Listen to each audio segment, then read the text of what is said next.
Hello, everyone. Thanks for coming. Thank you, Femke and Natasha. As had been mentioned, we've been working on a three-part exhibition. The first, of course, was dealing with raw materials and how they move around the world, but more importantly, how they can be seen through the vector or lens of art. So how these materials and their trade showed up through networks of art or even in representations of art themselves. Femke was, as Natasha had mentioned, in the show that was dealing actually with how these networks are now managed digitally. That brings us to today, and we're going to time travel a little bit because we hope you join us in about 2 hours to go upstairs to finish this year with us on a show on asymmetrical warfare, which, to be crude, is a funny term that came into vogue around a little bit around 9/11, but a little before, an attack called on the USS Cole, but that's not really germane. But to just explain it really simply, as the term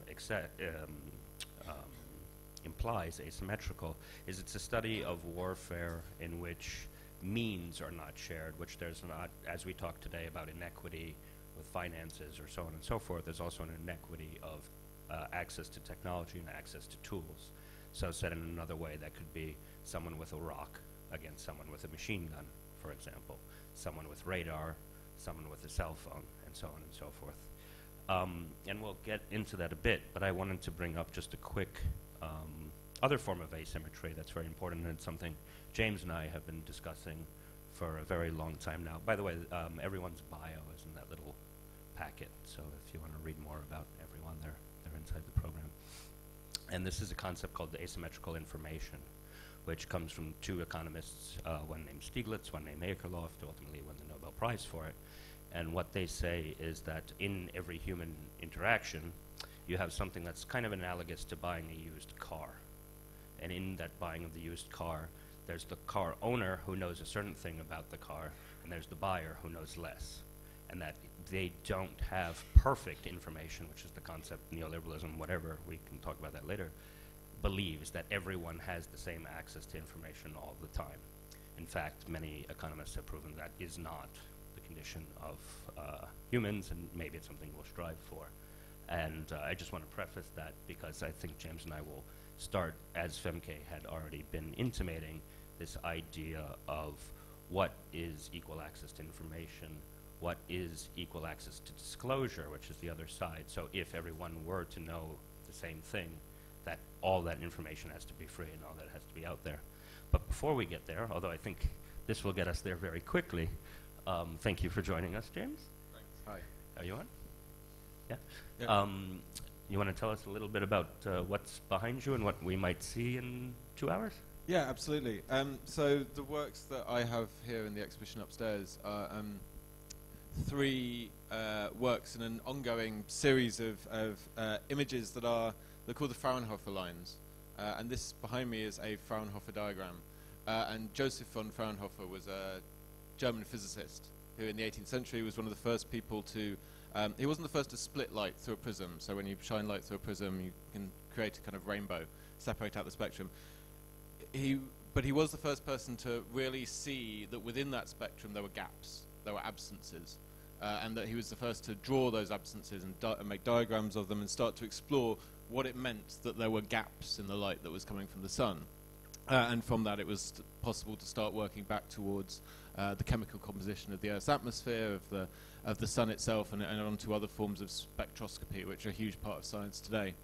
And I've always been fascinated by these diagrams, both for their kind of beauty, but about that idea of understanding the conditions in which we live, like literally what it is possible for us to see, both in front of us in terms of the frequencies that we have available to us, and like what it's possible to determine from the absence of certain other kinds of information, certain other frequencies. And so for my Fraunhofer diagrams don't use light, or sunlight as their basis. They use sets of documents. I work a lot with, in various contexts, both within art and kind of very vague forms of research and sometimes quite direct journalistic forms of research. And I seem to keep ending up being given large amounts of documents with large amounts of text blacked out of them because of the sort of questions that I'm interested in. And in particular, a while back, I realized that it was possible to always ask for those documents from more than one organization, and occasionally you might get the same documents back with different sets of redactions. And you could suddenly see this kind of the hand of the organization at work. You could see, the differing things that they felt were important to redact, just even the patterns kind of within these documents. And so procedurally I'd been writing software and so on forth to investigate these things, to look for these discrepancies. But I also wanted to represent the kind of fingerprints of these documents, what it felt like to be trying to understand, to be working with information in which there are absences, and then trying to understand the nature of those absences. But also just to kind of transform this, I think this is what we'll get to in the asymmetry, transform this kind of drive purely to understand these things at a factual level, at the level of the document itself, and try and move that understanding up to a bit about our relationship between individuals or citizens or whatever, and state or government or whoever is releasing these documents, and to critique at the furthest edge of that the idea that this, even for me, was like the right way of going about it, essentially, that necessarily I was going to find an answer by these kind of methods. That's probably enough things about that. Hello, should we mention what the source document Yeah, is? so the source for the three images upstairs are documents that were released by the Dutch government, which were partial and early foundings of the Dutch Aviation Investigation Board into the MH17 crash in the Ukraine. So this is, I'm sure almost everyone is aware, was the plane that the Malaysian Airlines plane that went down in the Ukraine, and subsequently with a huge amount of controversy and distrust on all sides about the causes of that crash, but also, a huge amount of one of the many things that fascinated me about that incident and the various responses to it was one of the first aviation crashes in which this kind of citizen journalism is a term I don't really like because I think it's been really badly misused, but as is the term crowdsourcing. But what happened in the aftermath of the MH17 crash in particular, the sourcing and availability of information on the internet, the synthesizing of that by experts and non-experts alike to tell a kind of collaborative story around what had happened, really felt for me marked a real change in the way that we dealt with information online and digitally that was worth kind of being aware of, in counterpoint to this very redacted set of information that was being released officially by the government. No, is it on? Yeah, okay. Strange lack of monitor. No, absolutely. And I mean, the thing, you had already kind of begun to discuss this. I mean, I see this as part and parcel of a bigger project, and not necessarily citizen journalism, but Bellingcat and et cetera, where I was reading.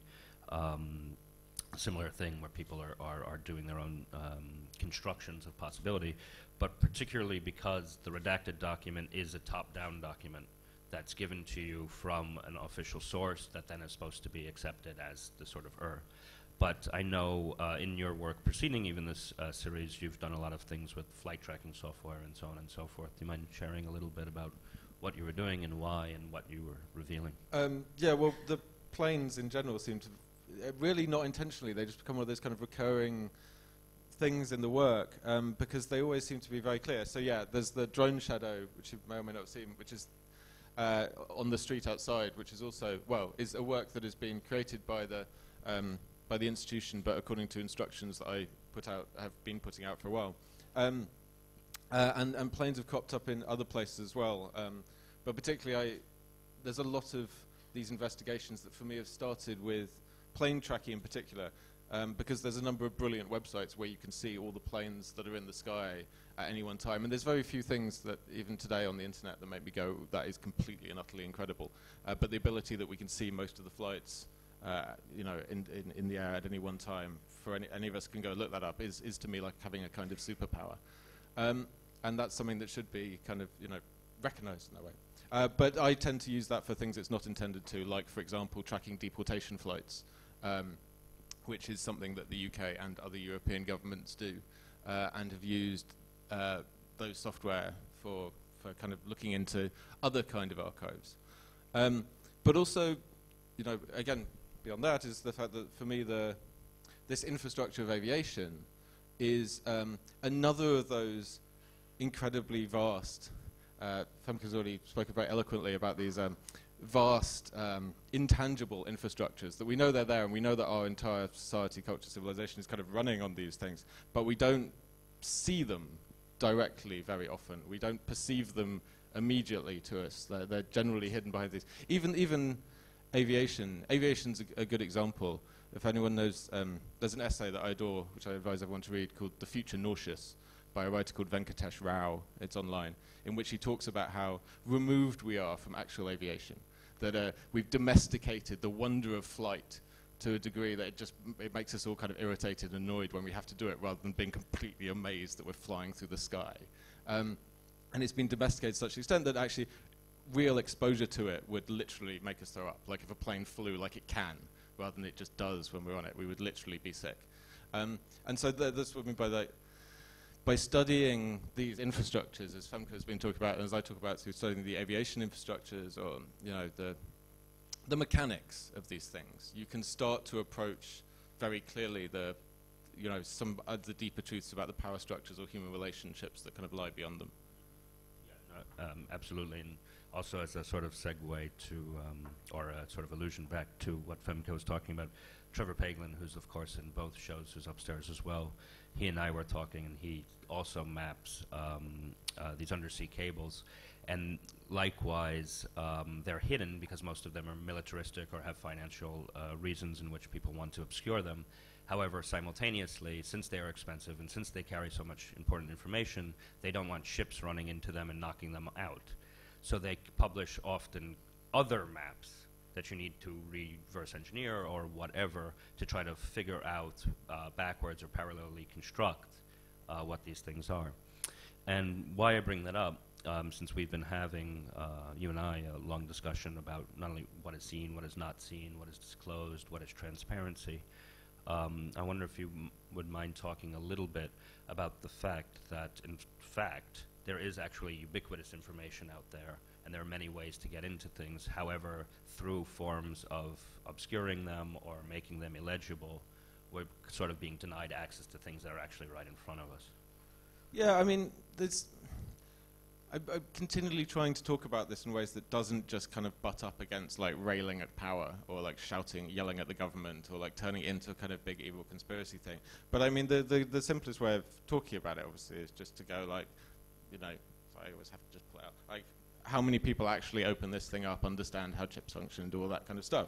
But I use that as an example because, like, it is understandable.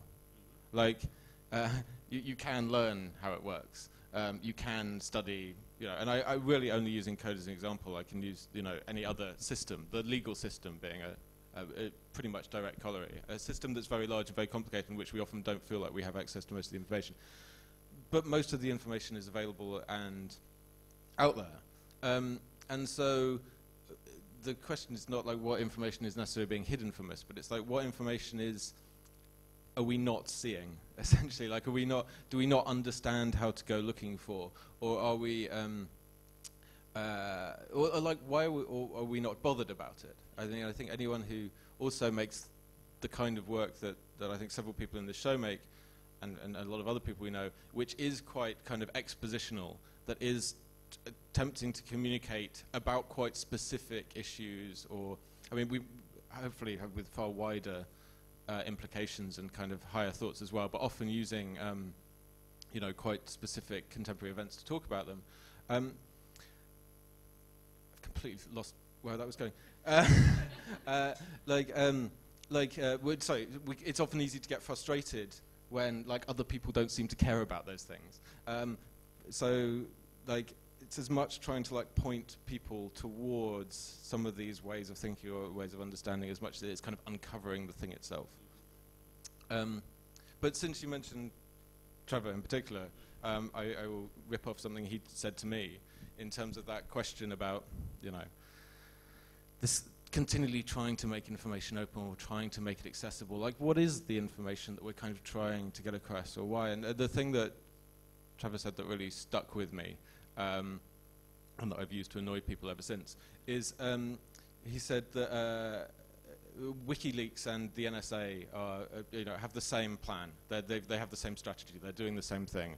And I always thought that was interesting because WikiLeaks isn't, anti-governmental organization dedicated to, total transparency, total, sharing all this information with us by any means possible and getting it all into people's hands. And the NSA is obviously completely the opposite. A governmental organization dedicated to secrecy, but actually the strategy is the same. It's to dig deep down into the troves of information in the world and bring something to light, some dark secrets to light that will kind of magically make everything better. And that sort of thought has stuck with me ever since, because in so much of my work I'm like this trying to find this kind of truth or kind of secret at the heart of it through these different approaches, but it's not necessarily you continually find yourself stuck in those dichotomies of kind of transparency versus opacity, or kind of known unknowns. I've just turned into Donald Rumsfeld now, but yeah. But all of those, what fascinates me is that all of those questions are bound up with these tools that we use every day. That these things can seem so opaque and difficult to understand, and yet if you do learn about them, so much becomes extraordinarily clear. And look, by studying contemporary technologies, whether it's the undersea cables or whether it's the arrangement of airports or whatever it is, you can kind of divine within them so much about the structures that are actually there.